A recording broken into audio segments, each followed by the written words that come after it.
This video will go through the general assembly process for the NordicTrack T Series Treadmill. Because of continuing product improvements, your assembly steps may not be identical to those shown. Please refer to your user's manual and any assembly updates that came with your particular treadmill if you have any questions to any assembly steps shown here. This video is intended to be a supplement to the directions in your user's manual. Assembly will require 2 persons. Assembly also requires the following tools: the included hex keys, 1 Phillips screwdriver, and 1 adjustable wrench. You may find it convenient to use a set of socket wrenches or ratcheting wrenches.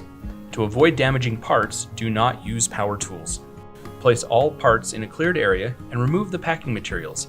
Do not dispose of the packing materials until you finish all assembly steps. Make sure the power cord is unplugged. Remove the tie securing the upright wire to the front of the base. Next, identify the right upright. Lay the right upright near the base. Tie the wire tie in the right upright securely around the end of the upright wire. Then, insert the upright wire into the lower end of the right upright as you pull the other end of the wire tie through the right upright. Press the grommet into the square hole in the right upright.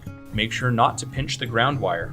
Then, attach the ground wire to the right upright with a number 8 by 1/2 inch silver ground screw. Hold the right upright against the base. Make sure not to pinch the upright wire.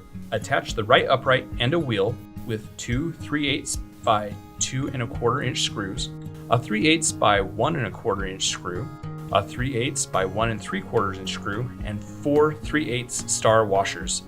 Do not fully tighten the screws yet. Attach the left upright and the other wheel in the same way. Note, there are no wires on the left side. Remove and save the 4 5/16 by 3/4 inch patch screws that come pre-installed in the uprights.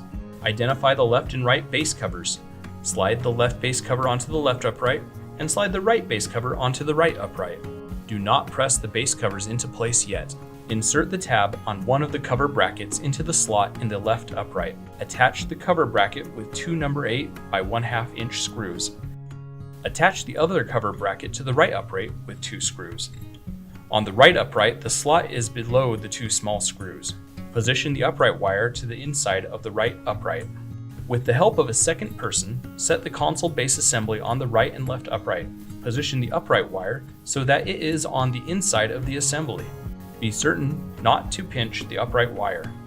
Partially tighten a 5/16 by 3/4 inch screw into the center hole on each side of the console base assembly and the top of the right and left uprights. Do not fully tighten the screws. Identify the right handrail assembly. Remove and discard the 2 pre-installed placeholder screws. Next, carefully raise the pulse crossbar enough to allow you to slide the handrail onto the console base assembly. The cover bracket should slide into the narrow space in the lower portion of the handrail assembly. Attach the left handrail assembly to the left side in the same way. Attach the right handrail assembly with 2 5/16 by 2 1/2 inch screws and 2 5/16 star washers. Do not fully tighten the screws yet. You may need to adjust the position of the right handrail assembly to align the screws properly. It's important to avoid damaging the pulse crossbar in this step. Do not use power tools, and do not over-tighten the number 10 by 3/4 inch screws. Attach the pulse crossbar to the right and left handrail assemblies with 4 number 10 by 3/4 inch screws and 4 number 10 star washers. Start all of the screws and then tighten them. With the help of a second person, hold the console assembly near the console base assembly. Locate the console wire in the right side of the console assembly. Connect the upright wire to the console wire. The connectors should slide together easily and snap into place. If they do not, turn one connector and try again. If you do not connect the connectors properly, the console may become damaged when you turn on the power. Insert the console and upright wires into the console assembly and position the wires on the decal. Connect the wire from the center of the pulse bar assembly to the wire from the console assembly. Insert these wires into the hole in the console base. Set the console assembly on the brackets on the console base. Do not pinch any wires. Make sure that the wires are inserted into the console assembly. Then attach the console assembly with 2 5/16 by 1 3/4 inch screws and 2 5/16 star washers. Start both screws and then tighten them.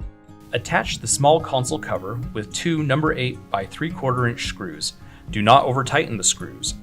Note, use the outer 2 holes in the underside of the console base assembly. Tighten the 5/16 by 3/4 inch console base assembly screws in the center hole of the handrail assembly on top of the uprights that was left loose earlier in the assembly. Then tighten 2 number 8 by 3/4 inch screws into the handrail assembly in the locations shown. Do not over-tighten the screws. Repeat these steps on the other side. Finally, firmly tighten the 2 5/16 by 2.5 inch handrail screws that were left loose on each side of the handrail assembly. Next, identify the handrail cover. Insert the tab on the right handrail cover into the right handrail assembly. Then, press the right handrail cover onto the console assembly. The right handrail cover has a mushroom fastener that should snap into the hole in the base assembly. Then, attach the right handrail with a number 8 by 1 inch screw. Do not over-tighten the screw. Attach the left handrail cover in the same way. Carefully slide the upright crossbar between the left and right uprights.